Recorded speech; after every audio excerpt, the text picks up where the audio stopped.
13 WMAZ Morning starts now.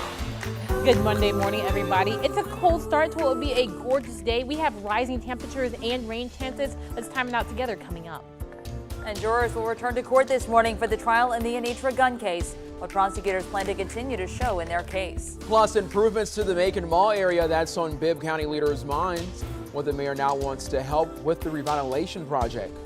And for today's Mental Health Monday, we're talking therapy and addressing the stigma surrounding it, how an expert says you can ease into it. Well, good morning. You are looking live over downtown Macon. The time is 6:31 on this Monday, March the 14th. I'm Caitlin Heck. And I'm Wanya Reese. A beautiful start to the day, and hopefully it won't be nearly as windy as like how it was this past weekend. No, not at all. Hopefully we'll get a little bit better forecast for your birthday today, I Wanya. know. Come on, Taylor. Let's get some sunshine going. I think I can make that happen for you today. Just for you, though, Wanya. I'll get some sunshine for you. But we have to start off cold. It has a caveat, okay? So thankfully you're wearing your suit jacket because it is cold, not only in the studio, but outside. Right now in Macon, 31 degrees, calm winds, though. Definitely a big change from this weekend. And across the area, we are still somewhere around freezing.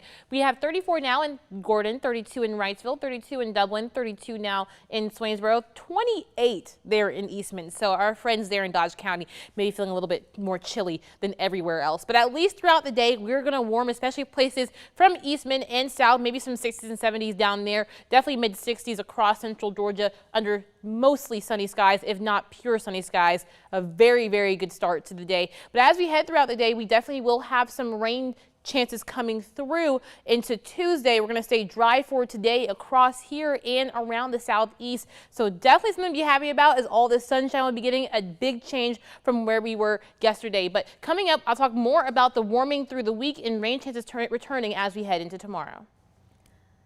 Thank you, Taylor. Right now, we are working to get more information about a fire out of Houston County. Chief Chris Stoner with the fire department confirmed there was a structure fire on Virginia Dare Drive in Warner Robins. Now, right now, we don't know of any injuries. We did reach out to the Houston County Coroner's Office, who says there was a fire, but they have not been called out there yet. We also just got off of the phone with our morning reporter, Taylor Hicks. She does report that right now it looks like the fire is fully out. And she said that there were no more firefighters left there on the scene. So, of course, this is a developing story. We're going to update you on air and online as we learn more details. Well, the GBI continues to investigate a deadly shooting involving a Walton County deputy and a Wrightsville man. So here's what we know right now. The situation started just before 7:30 Saturday evening when 35-year-old William Parrott was at a gas station in Loganville. The GBI says he used his truck to damage several other cars in the parking lot. He then got out of his car with a hammer before getting back in his truck and driving to a convenience store on Highway 81.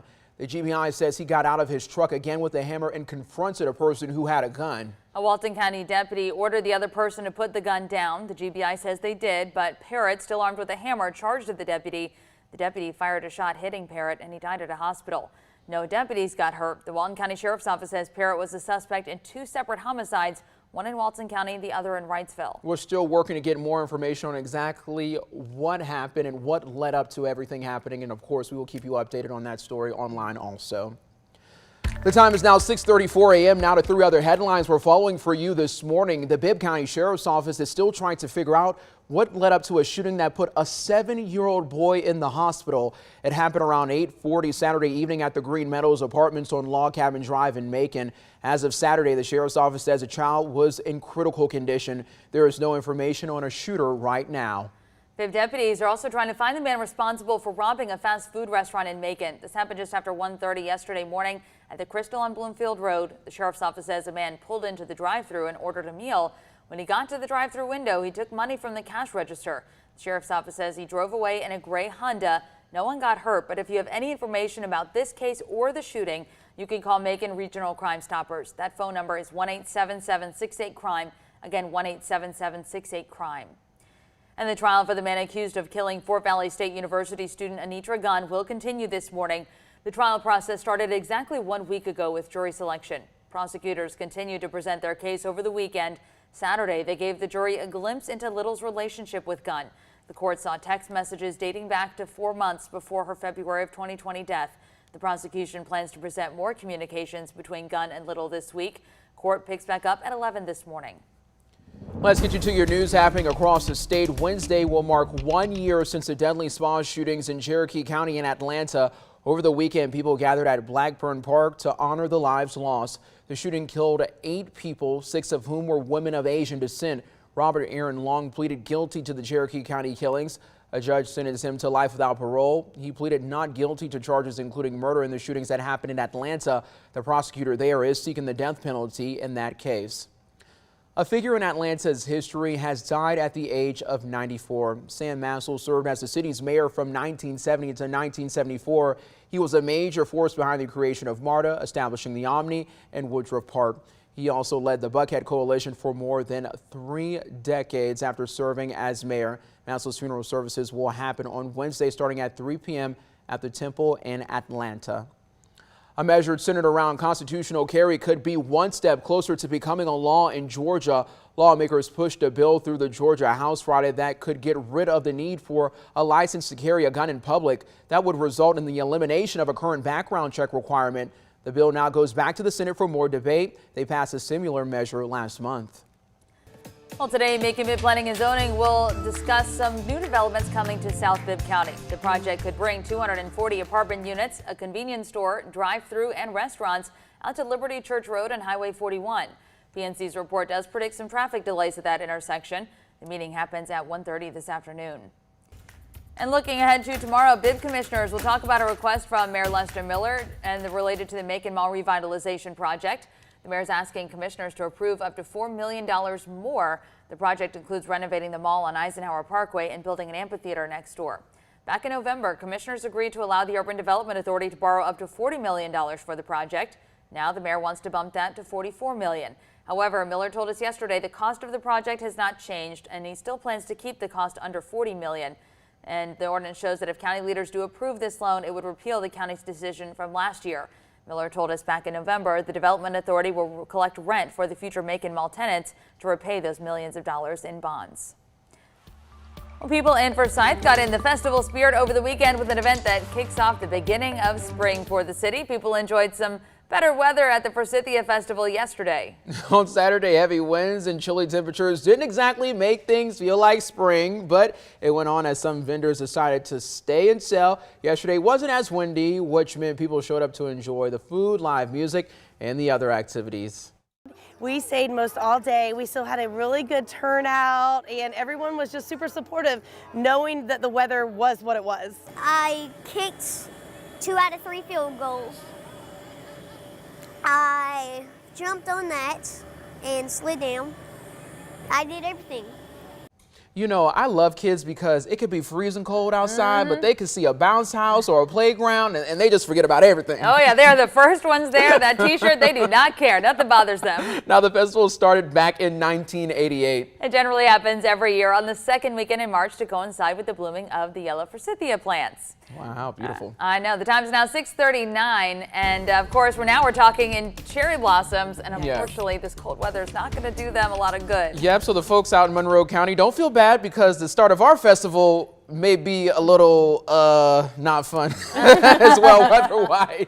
But thankfully the festival doesn't happen just one day though. We have a whole week or 2 of events, so hopefully it's looking like at least Sunday will be a good day to go out there with beautiful skies. But of course we have to get through a few more days of some up and down weather. But right now people are getting ready and getting out for their day here in Dublin. Still a very dark sky. Again, sunrises don't really happen until around the 8 a.m. hour now, just because we sprang forward. So that will allow temperatures to remain cool through the morning. Right now in Dublin, right at freezing, 32 degrees. Thankfully, because of those winds that really impacted the Forsythia Festival on Saturday, thankfully those have calmed down and won't be affecting us today. Around the area though, we are still cold nonetheless. 34 now in Milledgeville, 31 in Cochrane, 34 in Unadilla, 33 in Montezuma, 32 in Roberta, 32 now in Forsyth. So people are really around freezing or below this morning, and we are underneath a freeze warning. Just because of that, we could see sub-freezing temperatures like we are here in Bibb County. Again, that lasts until 10 a.m. this morning. But thankfully, high pressure has taken control of our weather and where it's situated is really important in our forecast. Because it is to our east, that's going to pump some warm, moist air into our area, which means we allow temperatures to warm up throughout the day. So through the mid-morning, temperatures will rise into the 40s across the area, and we'll be back in the 50s as we head towards lunchtime, 60s for this afternoon. Now keep in mind, yesterday's highs were only in the 50s, so a bigger change coming. We could see some high clouds, especially as we head towards the 4 p.m. hour. Now into tonight, those clouds will start beginning a little more traction. That will allow for the warm air to stay towards the surface, so we'll see temperatures only in the 50s as we head towards around 11 p.m. tonight into midnight. But with the warm, sunny conditions, we also have dry conditions, so there's high fire danger for places Macon and north in this kind of beige color until 8 p.m. tonight. So make sure to limit all outdoor burning if you live in any of those areas. But through the next few days, we're going to start another warming trend. We'll be in the 60s from Tuesday through Thursday. So you may want to keep a little light jacket on you, but as we head towards Friday, going to be more around seasonable for this time of year, especially as we head towards the beginning of spring, which is on Sunday. Now, with that, we do have a caveat. We can't have the warmer temperatures without something going on, especially here in central Georgia. We have rain chances coming as we head into tomorrow, so definitely soak in all of the sunshine you can for today. Through Tuesday, we're going to start off for your mid-morning in the 50s, so a warm start, but you can already see some of those slight showers building in from the south to the north. That's because we have a low pressure system that will come through, especially as we head for your work home commute and through dinner time. Thankfully, no severe weather is forecasted for this, just some heavy downpours at times. We still will make it into the 60s, but it will be cooling off as that rain does come through. That will last until we head towards Wednesday mid-morning into the early afternoon. Again, for Wednesday, we'll be back in the 70s. Thankfully, that rain does stay away for that afternoon hours. But through Thursday, we may have a sprinkle chance as that low pressure system struggles to make it out of the coast before our next system starts to get ramped up just to our west. It's a cold front that will move through, maybe bring some heavier downpours, definitely have the chance to see some thunderstorms. Right now, not in the outlook for any severe weather, but of course, we'll keep an eye on it. We still are about 4 to 5 days out from there. We will have some rain still staying around the area for Saturday. That cold front will move out. Sunday does look gorgeous, but again, 60s and 70s for this week. Sunshine today. We really won't see the sunshine again until we head towards St. Patrick's Day, which is Thursday. Then sunshine again returns on Sunday. We're back after the break.